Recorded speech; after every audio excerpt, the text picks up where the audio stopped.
Good morning. Thank you for listening to WXOX 97.1 FM in Louisville, Kentucky, or perhaps you're streaming at artxfm.com. However you come to us, this is Artist Talk with LVA, the show produced by Louisville Visual Art. And I'm your host, Keith Waits, and I have a great time every week talking to artists about their work and what's going on in their lives. Today, I have two women that are showing together in an exhibit called Women Carving at Core Gallery. It's up now. There is a reception. And they'll maybe tell us a little bit more about what's going to happen there. That will be taking place on December the 10th from 6 to 8:30 p.m. And so the two people are Lindsay Frost, who is a wood sculptor affiliated with the Kentucky Guild of Artists and Craftsmen, Louisville Artisans Guild, Louisville Visual Art, and Kentucky Craft to Kentucky Proud. In 2022, she was selected by Louisville Visual Art to create the 2022 LVA Honors Awards, and they were very beautiful. Deborah Stratford is a printmaker, specifically working with relief printing, in which she carves the surface of linoleum or wood. She is also has many associations, and I didn't find a list, Deb, but I know you were associated with the Louisville Artisans Guild, Louisville Visual Art. You actually used to be the education director, Louisville Visual Art Association? I wasn't exactly a director. I was a person that organized. Okay, but you worked in the education department a long time ago, back in the old halcyon days of the water tower. Teacher. and you're a teacher. Yeah. So women carving. So we have a wood sculptor who carves, and then we have a printmaker who carves in order to make her prints. It's an interesting sort of connection that we'll explore. But let's start with first, Lindsay, I'll let you go first. So at the exhibit, which is open now, the both of you are actually sitting in Core Gallery among the work, which is kind of nice for people to get a little preview. Of course, this is not seeing the show, folks. You got to come. You got to be in the room. That's very important. Got to be in the room with the art. Lindsay, talk to us a little bit about your work in the show, and then Deb will let you do the same thing. But Lindsay, you go first. All right. My work in the show is, well, what I primarily want to do is have people see the beauty that is inside a piece of wood. And every time I go in to start making a vessel, it's like, wow, look at the colors, the funguses, drought sleeve marks. If it starts to decay or spalt, then you have little zone lines all over it. And those are just absolutely beautiful. There's another fungus from a beetle. It's called the blue sap beetle. And it gives it just a nice blue haze. And it looks more cosmic. But you don't see that just looking at a tree. You have no idea of the beauty that is inside, that Mother Nature keeps hidden from us. And I want to show that. Well, it's interesting because when you talk about funguses and stuff, you know, you could look at that and think you're talking about things that are wrong with trees, or a tree that has been sort of infected by a fungus or has this sort of other thing going on in it, and that's not a pure wood, but you're seeing something else entirely. Well, here's one sitting right here. And if you can see, the color is different a little bit. something got in the way here. I can see it. Oh, okay. And you can see the black lines, and those are called zone lines, and that's to keep the fungus. It's like fences make good neighbors. It keeps the fungus on one side, and it has to have another type of fungus on the other side, and together the two of them will work. And it just goes, all the way through. That's the bottom, and you can see on the side. And it's just the different colors that you would have no idea that was there just looking at a tree. Okay. Well, let's give Deb a chance to introduce her work now. You're a printmaker, so you're carving, but you're carving linoleum. Is there any woodblock printing, or are you only working with linoleum right now, Deb? I mix. In fact, I also will use mat board and cut into that, and I'll make a relief print in a way by doing colograph, which you glue parts on a surface and then run ink over it in many ways and pull prints. So I'm combining all that together. So some of these have wood cut with them and some don't. But I have a lean towards being real detailed. And the Mhm. one thing that we have in common is you have to get close up to really look, to really see. And I think my pieces are driven by what I see around me. Sometimes it's nature, sometimes it's the city, sometimes it's what's going on in the world that's not exactly pleasant. But then I go in and carve lots of detail to bring that story to the front. And that's basically what I'm doing. I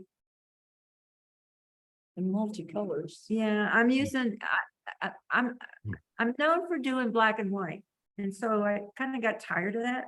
Right. And I decided to dive into color. So I'm doing a lot of layering and a lot of printing over colors in non-traditional ways. I lean towards doing very few prints from one block. This time's running out. And I get involved with the piece and just want to see exactly what the piece will do for me if I add something else to it. So Well- they're really like monotypes. Sure.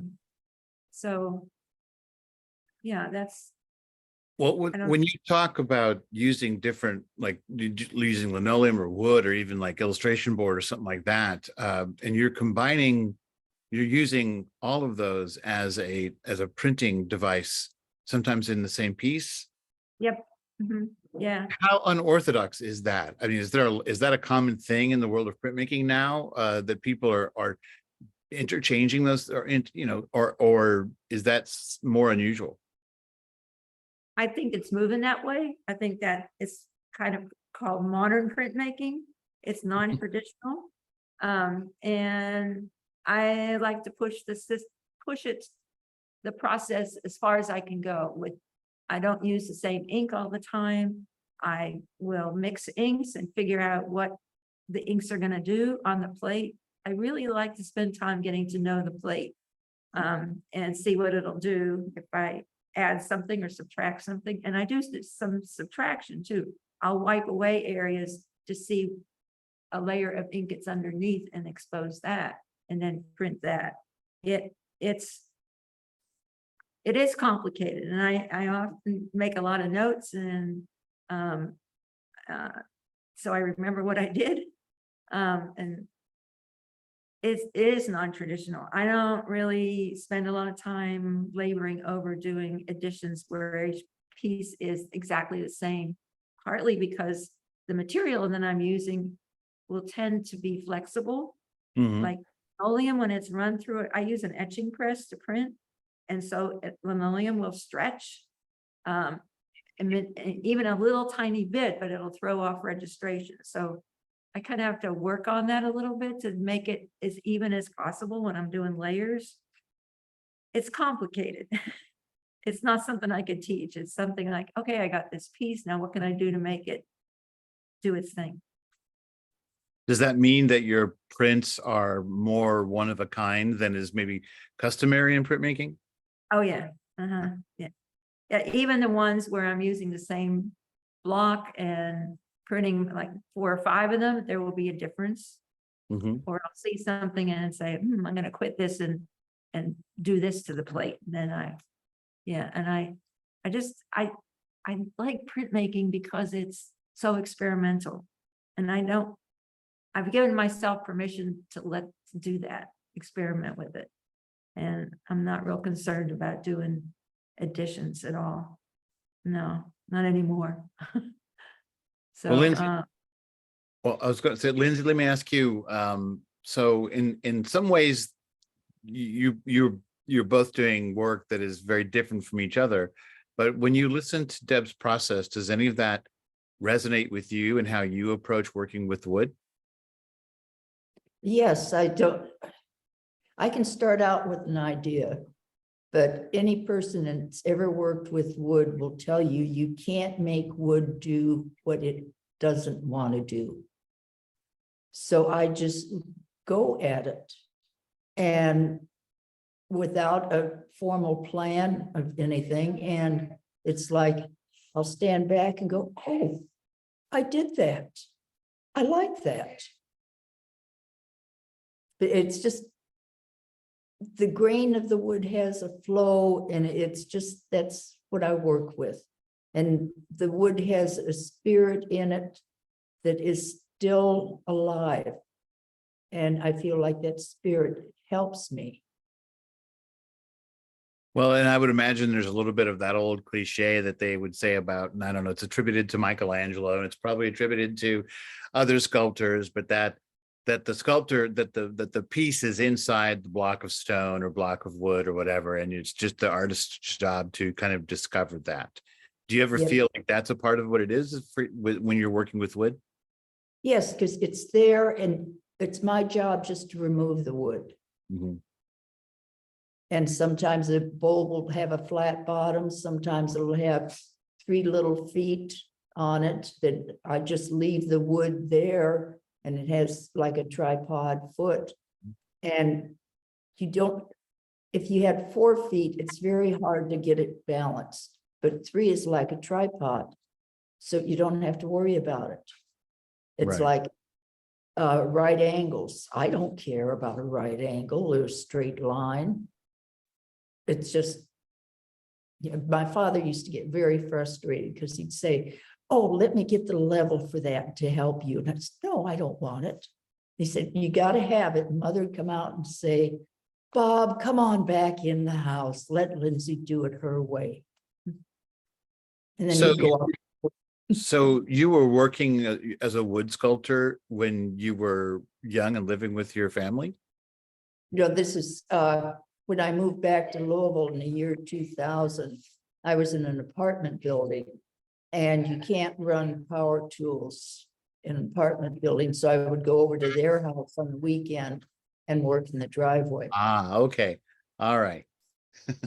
Yeah, I didn't mean It's to. still nice. I just wondered how far back you, but so let me ask you then, when did you start doing wood sculpture? I found and loved sculpture when I was in college. They brought a new instructor in. She was fresh out of Mills College, and she had all these great ideas. And one of them was to teach sculpture. And the art department said, where? Well, she found an old building, and she got the classes to help her just clean it all out. And she said, I have a building. I have a place. I can have 10 students. And they said, well, if you really want to do it, go ahead. We've never done it before. And we were exposed to pottery.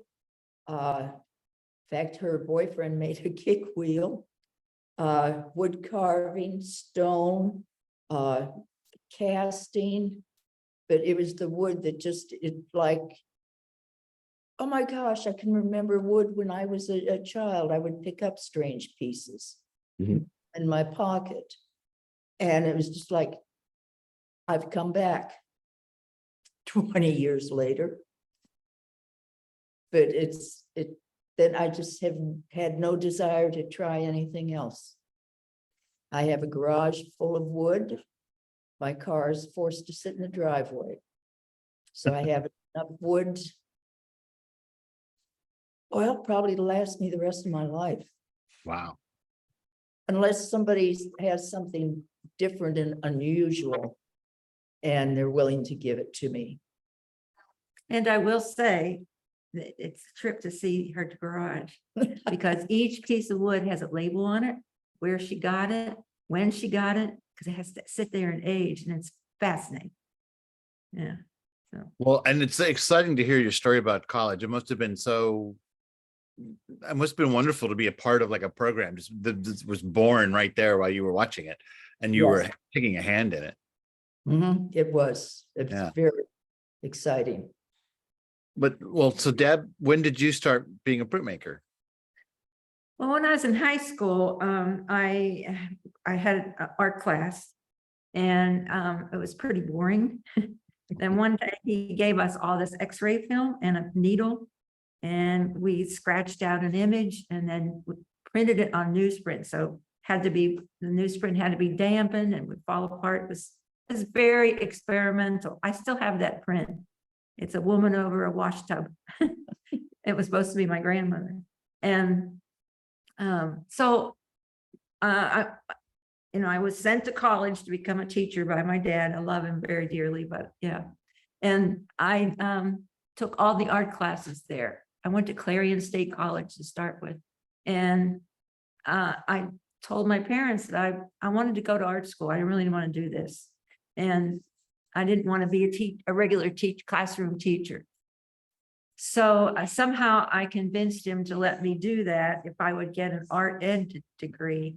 And I went to Edinburgh State College, now university, and took a printmaking class and was very frustrated because all we did is prepare stones for other people the whole time we were there.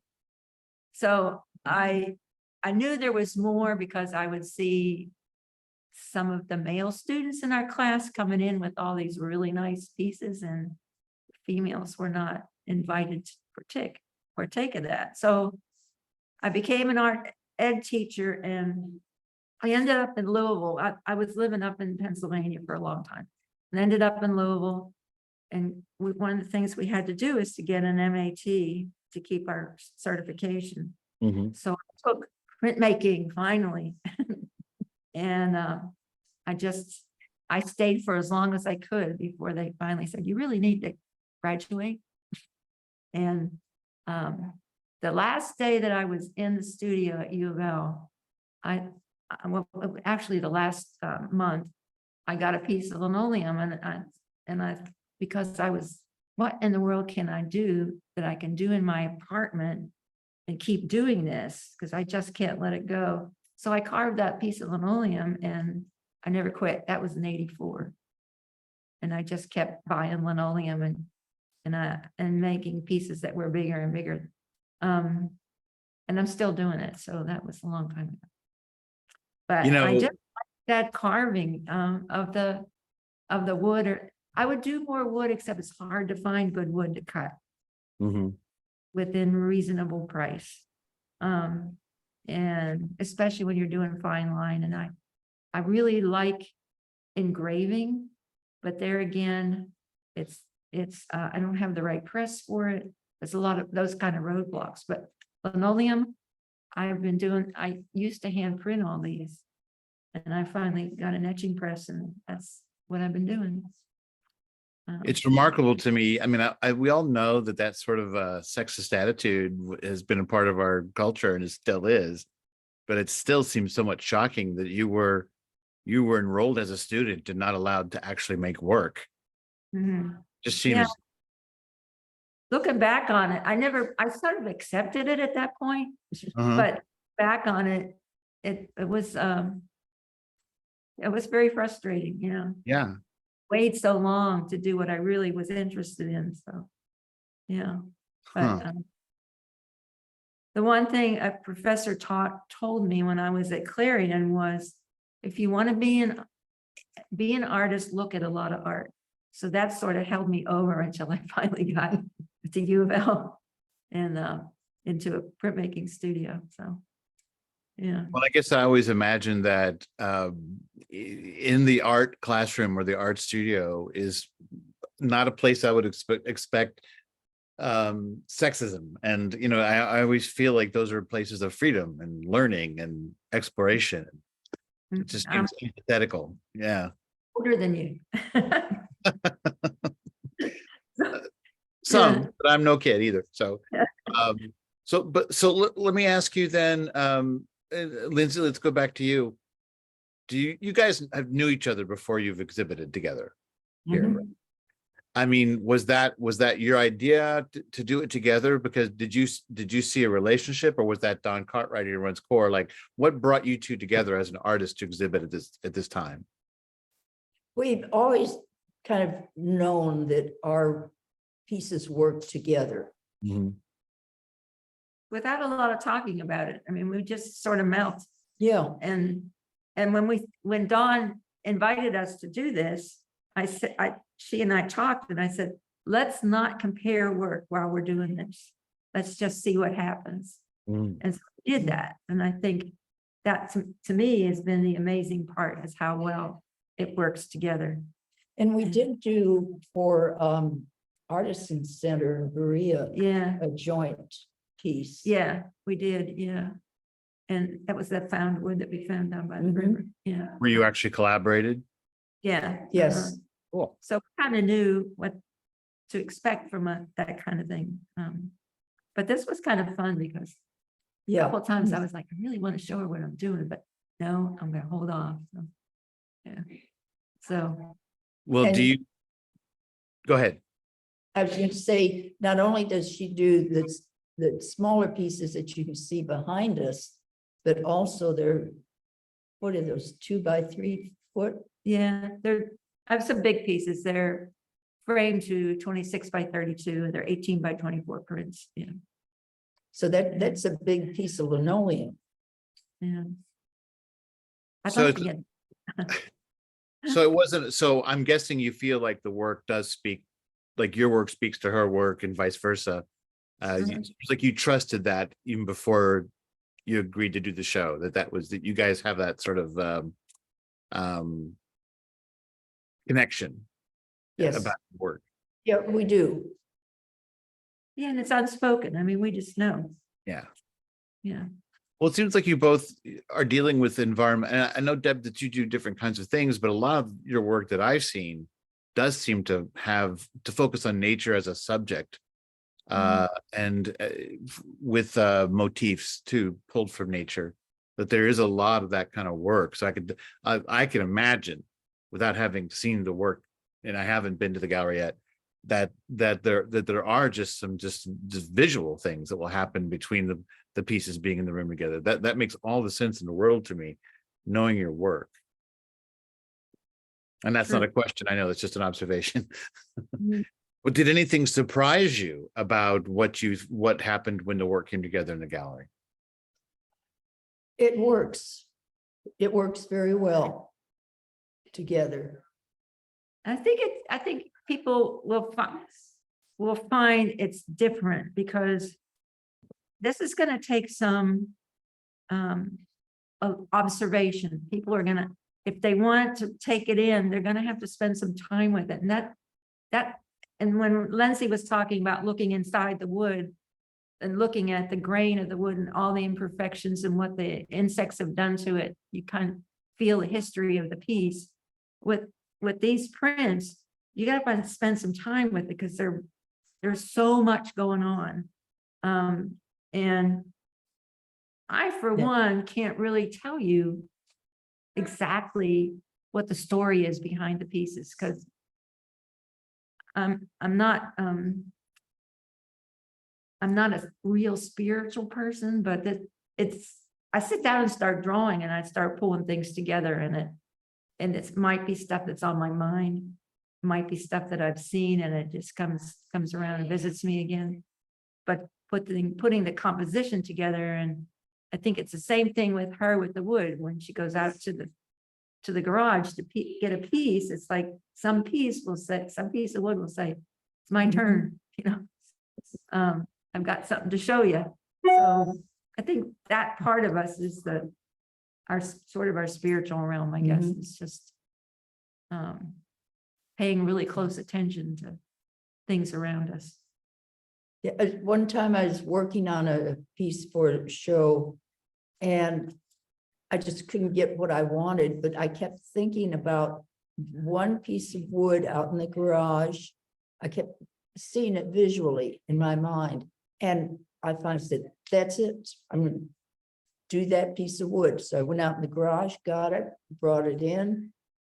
went to work on it, and I don't remember doing a thing. It's a large piece. And when it was almost finished, except for the sanding, I stepped back and it was like, wow.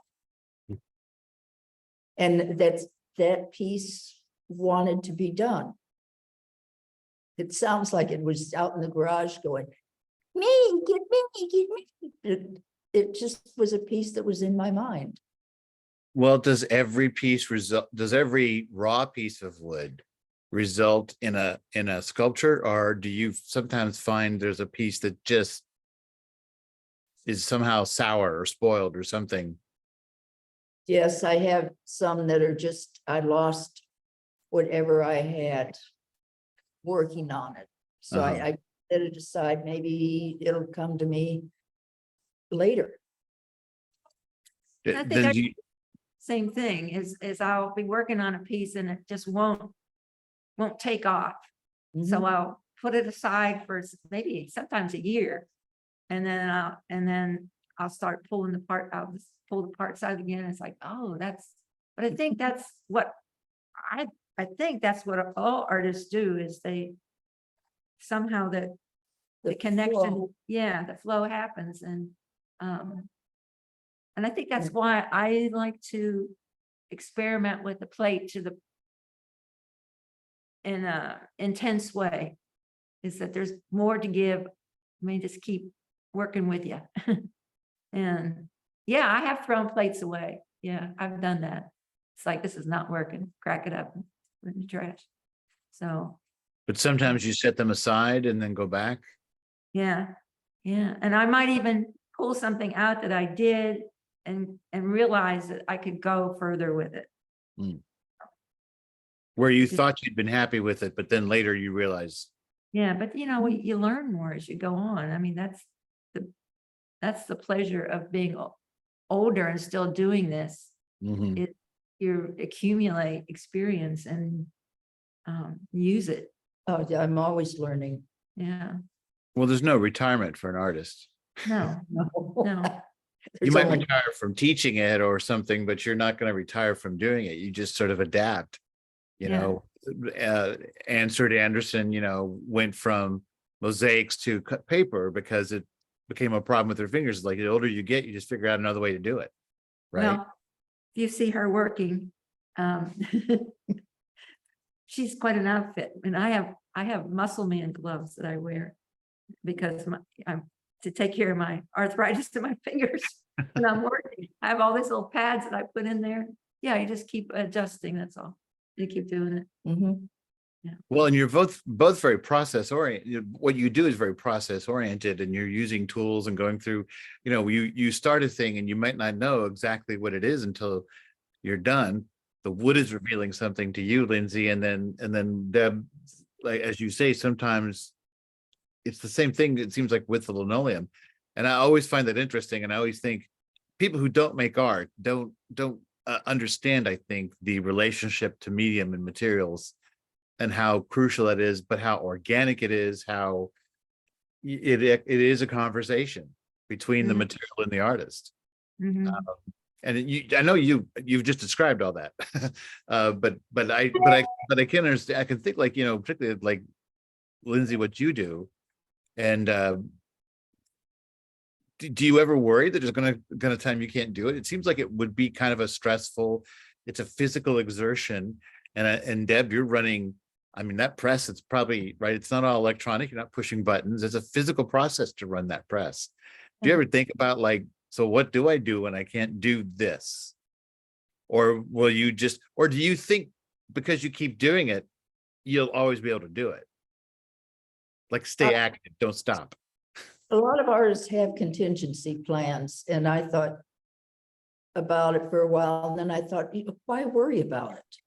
I can do this now. I'll worry about it later if something happens and I can't. But as long as I can, I will keep doing it. It also gets easier the more you do it. I just Physically. If I don't print for a couple of weeks, I pay the bill. So I come to the studio every day and work. Hands or feet or arms or whatever. And one of my studio mates says, "Aren't you tired?" I said, "No, I'm not tired at all." But yeah, I mean, there's energy in what we do. So why worry about what's going to happen tomorrow when you got today? You know? Well, that's kind of what I was hoping you'd say. I mean, it sounds like too, is like what you're saying is like those muscles will atrophy. If you don't go do it, then you Yeah. will start to be stiff or sore or whatever, that the action doesn't make you stiff or sore, but the lack of the action. Mhm. My uncle always used to say, and he did stop doing this, but he loved playing ball. And he was in a senior league and he was talking to his doctor. His doctor said one time, you got to stop playing that ball, man. You're going to have a heart attack chasing a fly ball. And he said, that'd be a great way to go. I hope that's how it happens. Why not? I mean, but it's that if you stop being active, if you stop doing the thing, that's when suddenly you seize up and have all the problems. I think a bigger problem is, and this is something we've talked about it, is what happens to all this when we do leave? When we go, what happens to all this? And that's, I think that's one of my reasons for doing printmaking is prints art. The tradition behind prints is for the common people. So my work is not for sale at thousands. It's for sale so people can have it and live with it. And that's my desire, is to make things that people they want to live with it. So Right. It's a good tip for people looking to maybe start collecting, to look at prints. Maybe Yeah. as a way in. And I think with her also that, you somewhat feel the same way, don't you? In a way, we've kind of. Well, I want people to see inside. And when you come to the exhibit, don't just look, touch, feel. Now, do you have little signs that say that? Because, most people are very, very well behaved. They understand the gallery rules not to touch. You almost have to give them that permission. I have little signs at home that are going to come that say, please feel free to feel. And you have to feel the wood. And that's why I like three-dimensional art so much. Because with one of Deb's prints, yes, you can look at them. There's all this detail and so many things to see, but you put your hand on the glass and it's flat. I want people to touch them, to feel. When you feel the wood, it is 1,000 times better than just looking at it. Then maybe they'll think twice about cutting a tree when it doesn't cut down. Yeah, if we lost all our trees, I mean, we exhale carbon dioxide. The trees take that in and turn it to oxygen for us to breathe. Without trees, there would be no life as we know it now. Right. And we're trying so damn hard to just kill everything off. We will kill ourselves off in the process. Well, you're cynical like me. I tend to think that we've already kind of done it. Like we can't really roll it back enough. But I'll tell you, there's a friend of mine named Peter Beck who's working on a project that I remember watching and saying, like, I'm a cynic, but that gave me hope that there are so many things that we can do. But anyway, I don't want to get all into his project. I did an interview with him and it's airing the day after it's airing tomorrow. So it's the day after we record this. So you can hear it tomorrow. That's interesting. And I have to ask you, it forces me to ask you, have you read a book called The Overstory? I haven't. I'm wanting her to do it, but it took me months to read it because I would love a chapter so much. I would go back and read it, reread it and reread it and reread it. But it it was a tough read. It was hard. It was sad. It was mysterious, but it was also, it was so real, and it was so, It's a complicated narrative, you it know, and is, I don't want to yeah. spend a lot of time talking about it, except I do like to recommend it to people. But if Yeah. it makes you look and think and feel differently about trees, I think. Now, maybe not differently than what Lindsay feels already. I think she'd probably be more in tune with that attitude in the book right away. But And she already knows all the stuff that they did in there too. yeah, yeah. But it's a wonderful book by Richard Powers. It was it won the Pulitzer Prize, I think, then, or was it a finalist? Anyway, I don't remember. I don't know. I don't yeah, remember. powerful book. You should read it, Lindsay. Yeah. Thank As long as I get it back. Yes, you'll get it back. Well, I know it is one of those books you want to buy like everybody. I thought about that. Like, what if I just sent one to everybody I was going to buy a Christmas gift for? I was sending them all a copy of the overstory. But I was surprised how many people had read it. You know, because it wasn't something I remember hearing much about. A friend told me about it, and it's a few years old. Its time in the Pulitzer was, I think, 16 or something like that, 2016. So it goes back a little ways, but I didn't mean to digress so much. But Good. it's always interesting to see where the conversation will take you to, and I think you would respond to that story. So I think that about wraps it up for today. I thank you guys for being here with us to talk about it. And once again, just to sort of dot the I's and cross the T's, Lindsay Frost and Deb Stratford have been my guests here, and they are showing together right now at Cora Gallery. And the exhibit is called Women Carving, because that is what they do. And for different reasons, it is open now through the 30th. Yes. So, and when your relatives come in for the Christmas holidays, and you don't know what to do, like the next day, go to a gallery, man. I'm just like, this is the best thing, because I think a lot of galleries are pretty good about having, if not the next day, maybe the next. It kind of falls in a weird thing this time. I think Christmas is Sunday, but take your family out to look at art. I always think that's a great idea. But there's also a reception December 10th from 6 to 8:30 p.m.